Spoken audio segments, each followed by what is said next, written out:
You are Locked On Packers, your daily Green Bay Packers podcast. Part of the Locked On Podcast Network, your team every day.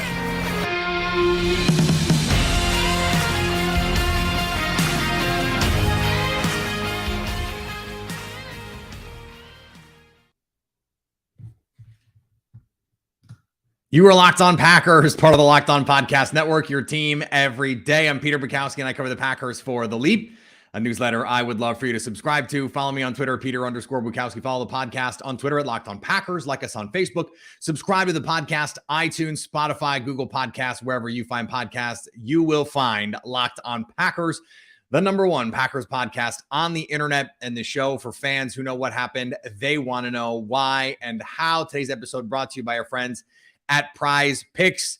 You use the promo code Locked On, and they will match your first deposit up to $100 at PrizePicks.com. All right, the Packers escape against the New England Patriots 27-24. Thanks to everyone who makes Locked On Packers their first listen every day. We hope you like starting your day with us as much as we like starting our day with you. There, I said it. I have to get that in there. Thanks to everyone who is with us live right now on YouTube after the game. It is 7 Central, 8 Eastern. If you're not with us, why are you not with us? These are exactly the kind of games we go live right after the game to discuss, because there is an ocean of things to discuss. The Packers won, and I got accused of being a little Debbie Downery last week about the loss because of the way that the fourth quarter played out, because of the way that last drive played out. And I understand that. Got a lot of messages both on the live chat and then in the comments and then in my Twitter DMs about, hey man, Packers won. Be happy that they won. Okay. I get it. I get it. And so when the Packers win, I try to start the show with that. And sometimes I get a little sidetracked because that's just the way my brain works. This is a game you should have won with against Bailey Zappi by 2 touchdowns, 3 touchdowns. You didn't for a number of factors. We're going to talk about a lot of them. And that's fine. That's true. And that's important to think about as we move forward with this team. But they did win. The thing that I come out of this game really focusing on, though, aside, positively. Number one, Allen Lazard showed up in a big way. 6 catches, 116 yards, had 3 catches of 20 yards or more, some play action chunk plays. He was big when they needed it. The 3rd and 10 conversion to get them out of the shadow of their own end zone. Rodgers throws a seed that he makes a diving catch to go up and get. He led the team in targets. Romeo Doubs, 8 targets. No one else had more than 4. Those 2 guys were the offense. Doubs ends up with 5 catches for 47 yards. Yes, he had the clincher, the game winner. He had it. He beat his man. It's a touchdown. He can't secure the catch. He's open. Now, both rookies have dropped touchdowns. He's open a lot. He is really good. And he caught that ball. He just didn't survive the ground. And that's something that can happen to anybody. We've seen Devontae Adams and Jordy Nelson and Greg Jennings and Randall Cobb not come down with balls that we thought that they would because they couldn't survive the ground. That's not quite an excuse. But it's an explanation. These things happen. The fact that he was there, he made the catch clean and just couldn't quite finish the play. And that is, to me, what this Packers offense is at this point. They're almost there. This was a game for them to get all the way there. Right now, they're almost there. They scored 24 points. It could have easily been 28, 30, or more. They give up 24 points, but it's really just 17 because Rodgers gave the 7 by throwing late and inside on an out route that's just unbelievable. Rodgers doesn't miss those throws. Rodgers looked so much better in the second half when they went to more play action. They mixed in the pass with the run. As fun as it is to be a run-heavy offense and to just beat people in the trenches and kick ass and take names and all that stuff, This offense works better when it has more pass balance with the run. You have to be able to create explosives in the passing game. And the Packers had opportunities. Christian Watson on the jet wheel, which is a play every team in the NFL runs now, is wide open. It's a touchdown if Rodgers can put it on him. That ball, Watson has to try to adjust to. It tails. There was some swirling wind in the stadium today. It tails late. Seems like Watson picked it up late, but the ball needs to be out in front so he can run under it and try to make a catch. There was another play where it looked like Rodgers was trying to throw to Christian Watson or maybe Allen Lazard. Either way, he missed the throw. Rodgers missed a ton of throws in this game. But in the second half, when he needed to hit them, he did. And guess who he was throwing to? On those little pre-snap, just check with me's, they're we call them RPOs, but it's really just Rodgers seeing the defender off. He has the chance to throw the ball out to Doubs. He picks up 8, he picks up 7. When they're in plus territory, that gets them in a position. A.J. Dillon finishes it off so that by the end, you're in chip shot field goal territory for Mason Crosby. They tried to hit a deep one to Romeo Doubs. In fact, twice they took 2 deep shots. One he caught and then couldn't survive the ground on. And then one, he wasn't open and wasn't a good throw. Rodgers needs to get on the same page with these receivers, but we're seeing the glimpses of it. He still has the Lazard stuff, the Cobb stuff when they needed it on third and had to have it in overtime. It's Randall Cobb coming up with a big play on third down on the first touchdown drive, third down and have to have it. They go out and get a touchdown and they throw to Randall Cobb on third down to move the sticks. Big Bob Tunyon with the touchdown. He's getting involved. Those are the guys that Rodgers trusts. You're still getting the manufactured touches with Christian Watson, which he's doing well on, scores the touchdown on the little flip. And then you're getting Romeo Doubs. This offense, I mean, we talked about this all offseason. The way you win games with this team is you run the ball effectively, you play action, and your rookies make 1 or 2 plays. They each made, Christian Watson had the touchdown, Romeo Doubs almost had the touchdown, but then makes a couple plays late. And you win. Now, again, you try not to have it come to that against Bailey freaking Zappi. That's bad. Just objectively not good that that's how this played out. But if you go back to last week, similar situation where, yes, the 8 straight 3 and outs, bad.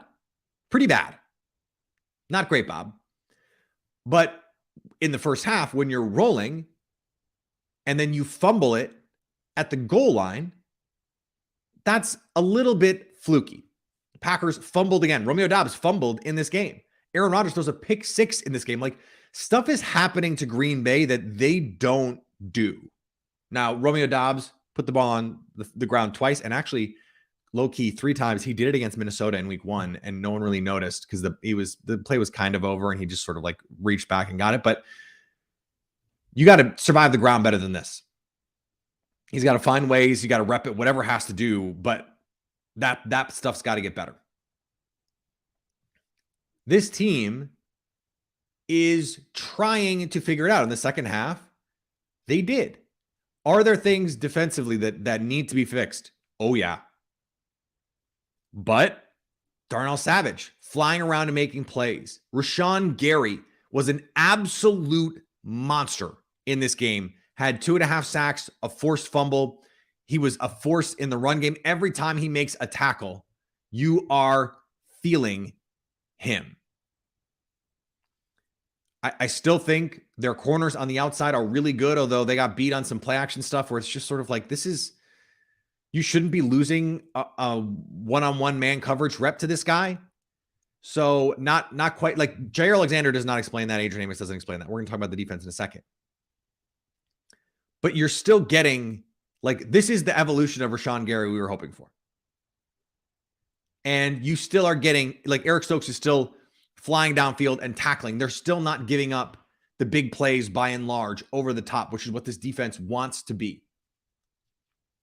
And, special teams was not great in this game, but You have the game-winning field goal. They flip the field a couple times. They down the ball inside the 10 a couple times. And that stuff, that's how you win these games. All right, we're gonna vent a little bit. We're gonna talk about some other stuff, some not so good stuff in just a second. But before we do, let's talk about our friends at PrizePicks. PrizePicks is such a fun way to play daily fantasy because all you have to do is beat them. You don't have to beat me. You don't have to beat your friend Dave. Forget Dave. Dave doesn't know anything about fantasy football. No, you just look at the numbers. So Aaron Rodgers passing yards. Let's say the number is 250. If you think he's going to have more than that or less than that, you say so. And you pick another player up to 5 that you think are going to score more or, put up yardage more or less than their PrizePicks projections. You can win up to 10 times your entry. You're just competing against that number. It couldn't be easier. They also have basketball. They've got college sports. They've got baseball. They've got hockey. They've got golf, all kinds of great stuff at PrizePicks. Entries can be made in 60 seconds or less. It's that easy. Plus safe and fast withdrawals. Download the PrizePicks app or go to prizepicks.com and play daily fantasy sports. Use the promo code LOCKEDON and they will match that first deposit up to $100. You put $100 in, they'll give you $100. You put $50 in, they'll give you $50. That's the promo code LOCKEDON for that instant deposit match. Thanks again for making Locked On Packers your first listen every day. Make sure you check out our NFL key predictions every Friday on Locked On NFL. Locked On's local experts give you the inside scoop on the 5 biggest games of the NFL weekend, including Sunday and Monday Night Football, plus betting advice from the field's leading experts, Bet Online. Follow NFL key predictions every Friday on Locked On NFL, available on the Odyssey app, YouTube, or wherever you get podcasts. The defense.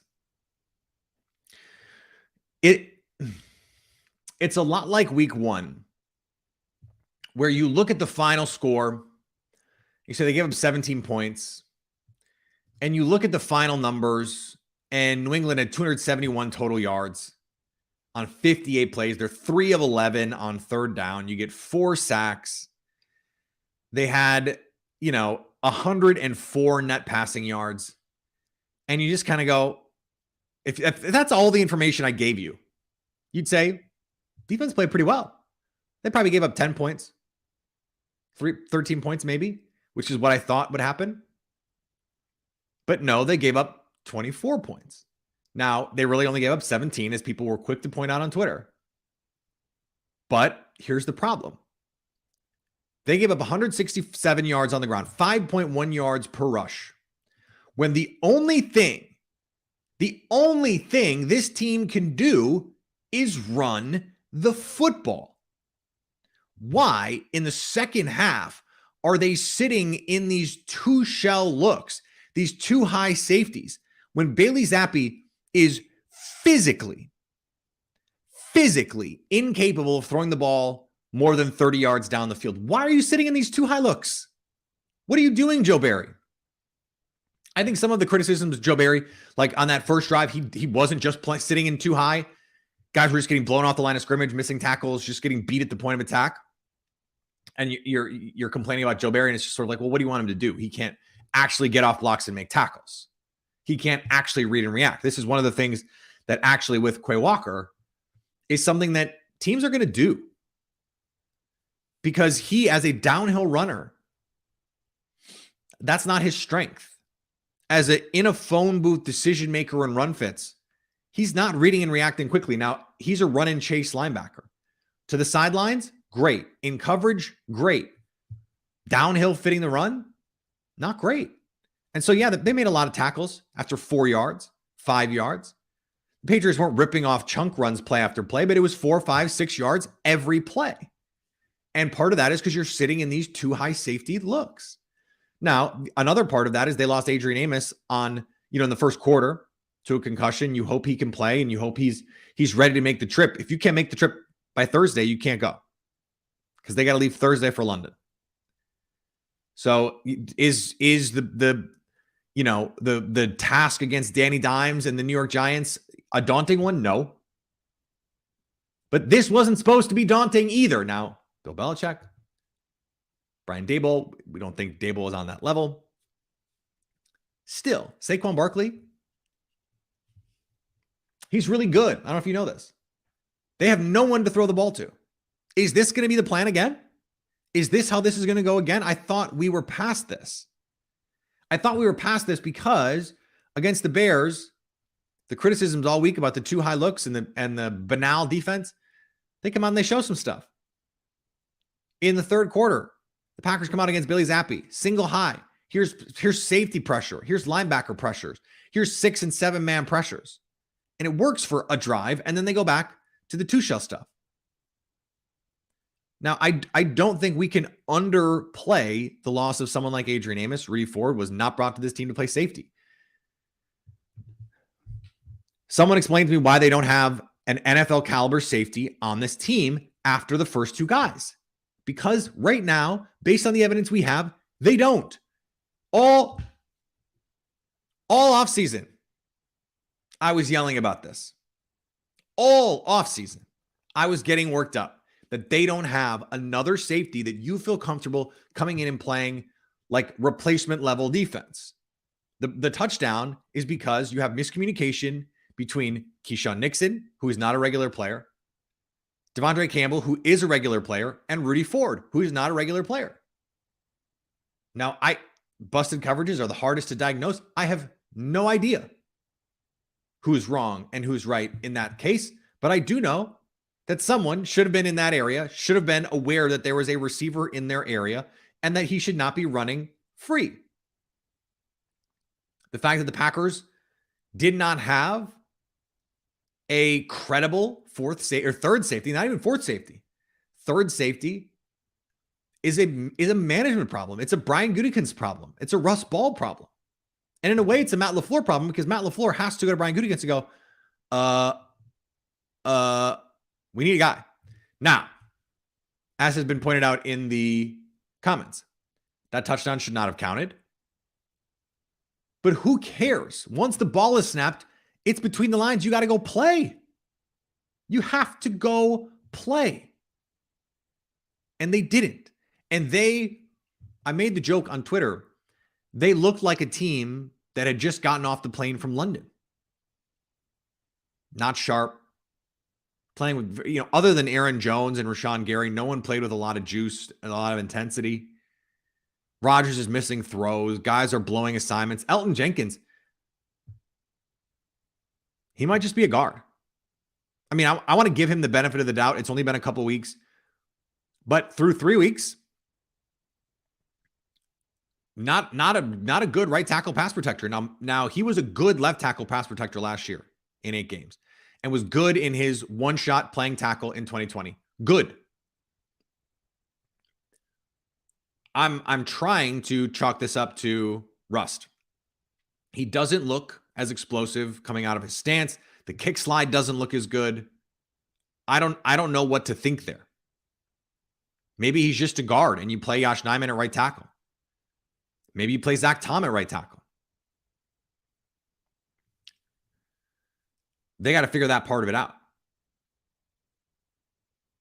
The defensive thing, I think, is okay when they're healthy. But the fact that you're falling off a cliff like this, and I think, frankly, still playing that too high world, most teams, when they are down players, you have to play some more vanilla stuff, which usually means more man coverage. And that's what the Patriots have an objectively worse secondary than Green Bay. Even with the injuries, because they were also on Jalen Mills. And their secondary played, I would say, better by and large than Green Bay's. Not busting things wide open. Rodgers had to fit balls in. Guys were mostly where they should be. The fact that the Packers are still having these issues, and a lot of it is an approach issue, I want to see them be more aggressive. I want to see them tune Bailey Zappi up, speed up his clock. I understand Rashawn Gary's awesome. Kenny Clark is awesome. Jaron Reed had a sack in this game.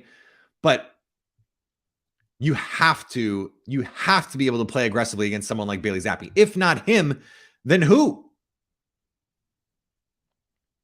But if we're going to talk about roster construction,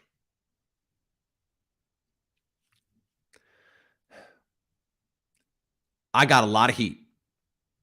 And I'm not taking the victory lap yet, but I got a lot of heat for not liking the approach the Packers took to the draft on day one. Loved everything after that. Devontae Wyatt can't get on the field for a defense that cannot stop the run. Quay Walker was drafted for these kinds of games when they want to live in nickel because a team is running a bunch out of 11 personnel, which is exactly what the Packers are theoretically designed to stop. And they couldn't stop it today. Now, is that a nail in the coffin? No. Does that mean those guys will never be good? No. But that was the goal. That was the intention. That's why they drafted these guys. And so far, the return is low. Now it's been 4 games. But Wyatt just can't play. They don't have him out there. And that's with guys like TJ Slayton and Jaron Reed and even Kenny Clark to a certain extent getting moved off their spot pretty regularly. Dean Lowry. And he can't get out there. And in these fronts where the Packers want to play like this, Quay Walker not coming downhill and making plays in the run game. Has he made a tackle for loss on a run fit this season? I just don't know that the plan of attack here works consistently. It worked last week. And great for them. But guess what? The Patriots, Tom Brady always does this to me. The Buccaneers can't run the ball. Terrible run team. Have been all season. Guess who's not? The Patriots. With 2 really good backs and a good offensive line. They were playing 6 offensive linemen. And the Packers had no answers. They just wanted to be who they were. And this is a continuation of what we saw last year against these bad quarterbacks, these bad teams. The team just sort of sleepwalks through it, and you have a passive plan from Joe Barry, and you win, but it's ugly and it's annoying, and that's that. That's what happened. Cool. Congratulations to everyone. You won the game. This is taking years off the lives of your fans. If you haven't tried Built Bar Puffs yet, you are depriving yourself of one of life's greatest joys. And guess what? There's a new flavor, cookie dough. I have one. I have either cookie dough or the brownie chunk puff almost every day.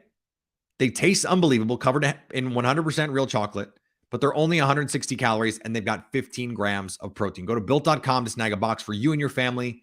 It's the perfect treat, or find a good hiding place for them. You can go to built.com and I'll help you get a discount because I'm just nice like that. I'm that guy.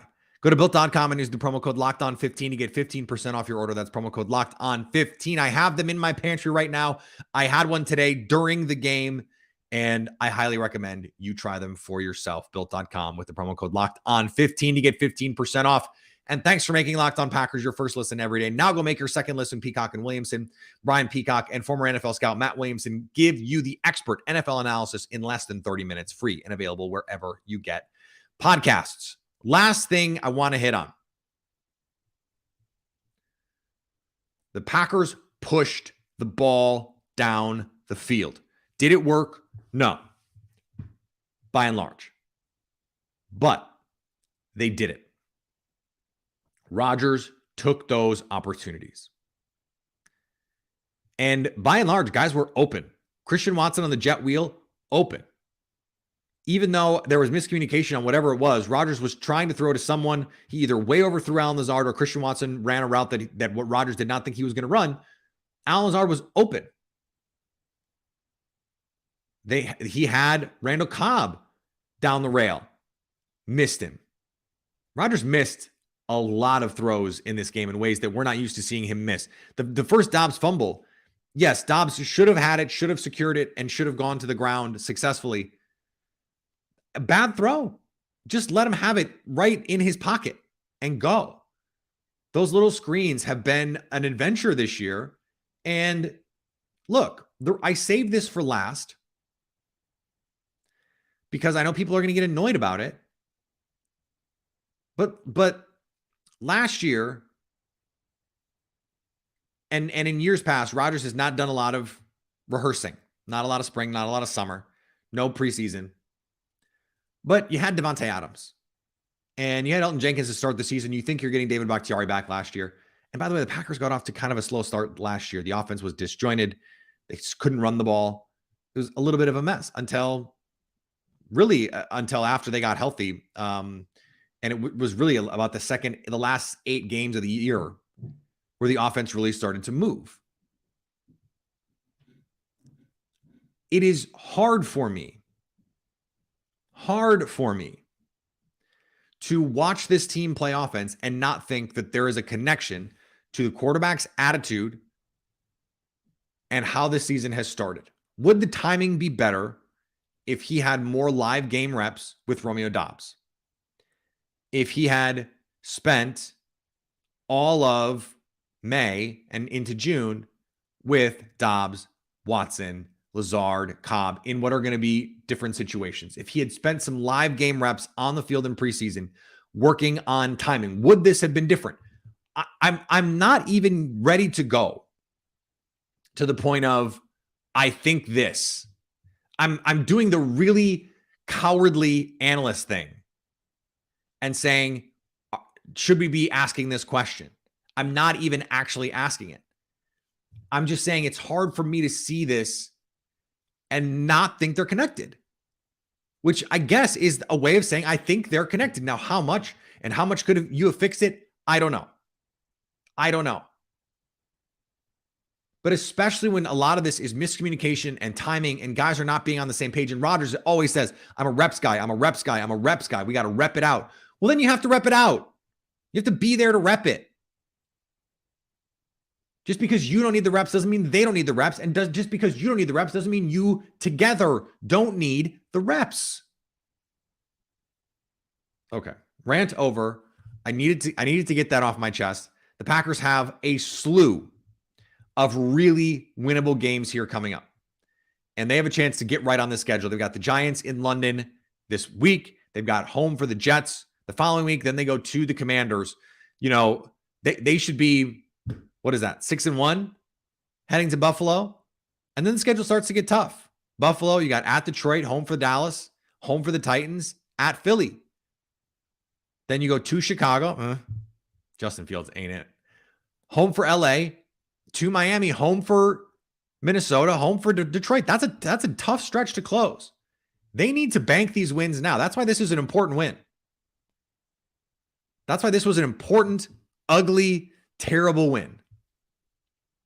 It in a way, it's similar to what we saw last week where you see the potential, but they're not there yet. They're just not there yet. And like that's good and bad, but they have to be there at the end. And the defense needs to play better. They need to play with more intensity. Now, until they played really well last week. Really, really well in a big game with a lot on the line. All your guys for 2 series. You still had Jair Alexander out for a lot of that. For these big games, they can get up for them. I want to see you get up every week. I want to see championship level effort and mentality and edge every single week. That's what good teams do. That's not what the Packers did on Sunday. Now, they won. Ultimately, good teams win. Great teams cover. They didn't. There it is. All right, we're going to be back tomorrow, Expert Tuesday. We got Zayu doing on Wednesday. We will not have a live show next Friday. I will be traveling, but we will have a show. We'll be in your podcast feed. Check that out. Follow me on Twitter, Peter_Bukowski. Follow the podcast on Twitter at Locked On Packers. Like us on Facebook. Subscribe to the podcast, iTunes, Spotify, Google Podcasts, wherever you find podcasts, you will find Locked On Packers. And anytime you want to hit us up on the Locked On Packers fan hotline, you can do that 920-341-3775 to stay Locked On Packers.